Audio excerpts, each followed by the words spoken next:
Hello student, welcome to commerce by Harshita. तो जैसा कि मैं अपने चैनल पे कंप्यूटराइज्ड अकाउंटिंग के स्टूडेंट्स के लिए एक प्लेलिस्ट बना रखी है। ठीक है, चाहे आप CUET के एग्ज़ाम की प्रिपरेशन कर रहे हो, चाहे क्लास 12th के एग्ज़ाम की प्रिपरेशन कर रहे हो, अगर आपको कंप्यूटराइज्ड अकाउंटिंग आपके सिलेबस में है तो आप ये वाली प्लेलिस्ट अच्छे से देख लेंगे तो मैं गारंटी के साथ बोल सकती हूँ कि आपका 99% सिलेबस इस प्लेलिस्ट से कवर हो जाएगा। ठीक है, तो मैं आपको प्रीवियस ईयर के कुछ क्वेश्चन सॉल्व करा रही थी और कुछ इंपॉर्टेंट क्वेश्चन भी डिस्कस कर रहे थे हम लोग। तो जिसमें मैंने आपको चैप्टर 1 डिस्कस कराया ऑलरेडी। चैप्टर 1 का वीडियो अपलोड हो चुका है मेरे चैनल पे, जो कि है आपका ओवरव्यू ऑफ कंप्यूटराइज्ड अकाउंटिंग। उसके बाद हमने चैप्टर 2 देखा, जो कि है स्प्रेडशीट। और आज हम लोग चैप्टर 3 डिस्कस करने वाले हैं, जो कि है use of spreadsheet in business application. ठीक है, तो चलिए आज का वीडियो स्टार्ट करते हैं। ठीक है, तो ये कुछ इंपॉर्टेंट क्वेश्चंस हैं जो प्रीवियस ईयर्स में पूछे गए हैं। तो सबसे पहला क्वेश्चन कह रहा है, the salary details of all employees of an organization prepared in the form of statement is known as.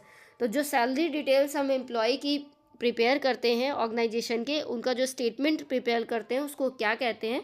तो उसको हम पेरोल बोलते हैं। ठीक है, पे से याद कर लीजिएगा, पे सैलरी पे की जाती है तो पेरोल हो गया। ठीक है, चलिए क्वेश्चन नंबर 2 में हमें सैलरी कैलकुलेट करने का फॉर्मूला दिया हुआ है। बीपी यानी कि बेसिक पे, डीए हो गया आपका, एचआरए हो गया, टीए हो गया यानी ट्रेवलिंग एक्सपेंस हो गया, और ये हाउस रेंट अलाउंस हो गया। ठीक है, ये आपका ट्रेवलिंग अलाउंस हो गया, और फिर अदर अलाउंसेस।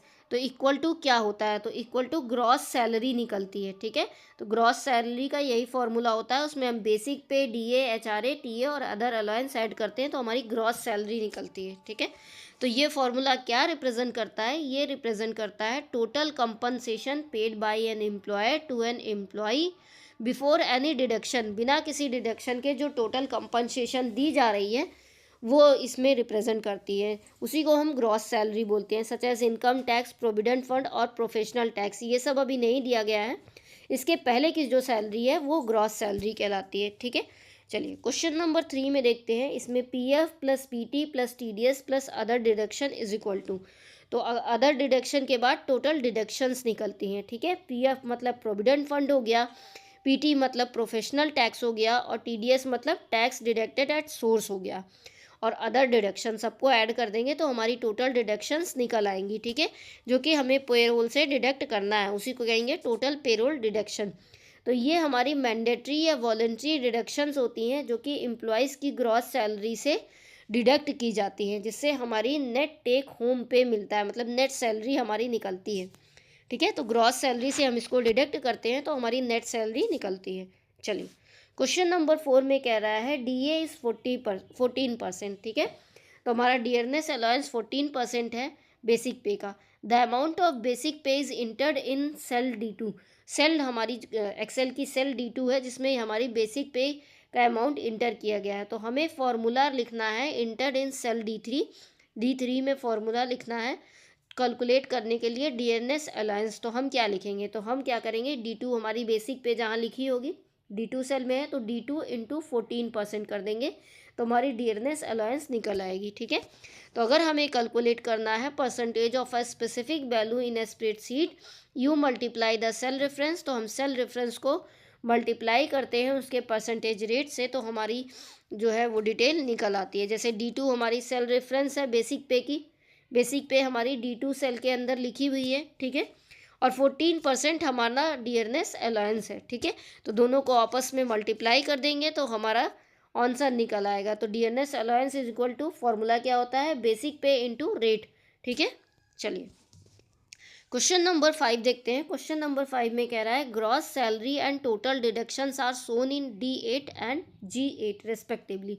हमारी ग्रॉस सैलरी D8 में है और टोटल डिडक्शन G8 में है। तो हमें फॉर्मूला लिखना है calculate net salary in cell H8 में हमें नेट सैलरी कैलकुलेट करनी है। तो gross salary minus total deduction हो जाएगा नेट सैलरी का फॉर्मूला। ठीक है, यहाँ पे लिखा भी हुआ है। तो हम H8 में निकालना है तो H8 में लिखेंगे D8 माइनस G8। ठीक है, तो इसको इससे माइनस कर देंगे। D8 में हमारी ग्रॉस सैलरी है और टोटल डिडक्शन G8 में है, तो दोनों को माइनस करने के लिए हमें फॉर्मूला लिखना होगा D8 माइनस G8, तो हमारी नेट सैलरी निकल जाएगी। ठीक है, चलिए क्वेश्चन नंबर 16 में कह रहा है write the equation used for finding gross salary and net salary if basic pay, DA, HRA, PF, SLI are given as salary components and deduction. तो हमें ग्रॉस सैलरी और नेट सैलरी निकालने का formula लिखना है, ठीक है। तो ग्रॉस सैलरी क्या होती है, ये टोटल अर्निंग होती है बिफोर डिडक्शन, ठीक है। और नेट सैलरी क्या होती है, जब आफ्टर डिडक्शन के बाद जो निकालते हैं वो नेट सैलरी होती है। तो दोनों का फॉर्मूला हमें पता है, gross salary is equal to basic pay plus DA plus HRA plus other allowance, ठीक है। और नेट सैलरी का फॉर्मूला क्या है, ग्रॉस सैलरी माइनस हमारा प्रोविडेंट फॉर और बाकी जो चीज़ें हैं उसको डिडक्ट कर देते हैं, ठीक है। तो हमारी नेट सैलरी निकल आती है। तो फॉर्मूला याद कर लीजिएगा, इससे ज़रूर गारंटी है कि एक दो क्वेश्चन पूछा ही जाएगा ग्रॉस सैलरी और नेट सैलरी से, ठीक है। चलिए क्वेश्चन नंबर 7 देखते हैं। इसमें कह रहा है describe the various components of salary and deduction in relation to payroll accounting. तो हमें बहुत से कंपोनेंट्स जो सैलरी के हैं, डिडक्शन के और सैलरी कैलकुलेट करने के, पे रोल अकाउंटिंग के, उसको एक्सप्लेन करना है। तो पे रोल अकाउंटिंग में क्या क्या आ जाता है, तो इसमें ग्रॉस सैलरी आ जाती है, बेसिक पे, अलाउंस, बोनस आ जाता है, मैंडेटरी टैक्स आ जाते हैं, वॉलंटरी डिडक्शंस आ जाती हैं, ये सारी चीज़ें आ जाती हैं, ठीक है। तो धीरे धीरे सबको एक्सप्लेन करते हैं। तो कंपोनेंट्स ऑफ सैलरी में अगर हम देखें तो सबसे पहला है बेसिक सैलरी। तो बेसिक सैलरी हमारी कोर या फिक्स्ड अमाउंट ऑफ पे है जो कि यूज़ किया जाता है foundation for calculating other benefits. उसके बाद डियरनेस अलाउंस है, तो वो कॉस्ट ऑफ लिविंग एडजस्टमेंट के लिए हमें डियरनेस अलाउंस मिलता है, ठीक है, बेसिक सैलरी के अलावा। हाउस रेंट अलाउंस मिलता है हमें रहने के लिए, एचआरए मिलता है। कुछ अलग अलाउंस मिलते हैं जैसे मेडिकल अलाउंस मिलता है, लीव ट्रेवल अलाउंस मिलता है, कन्वेंस अलाउंस मिलता है, ठीक है। उसी तरीके से वेरिएबल पे बोनस मिलता है, परफॉर्मेंस बेस्ड होता है, मतलब इंसेंटिव टाइप का होता है, या वन टाइम बोनस होता है, वो मिलता है, ठीक है। अब डिडक्शन की बात करें तो डिडक्शन में हमारा प्रोविडेंट फंड होता है, ये हमारा मैंडेटरी रिटायरमेंट सेविंग कॉन्ट्रीब्यूशन है जो कि हमारी बेसिक सैलरी से हर महीना डिडक्ट होता है, ठीक है।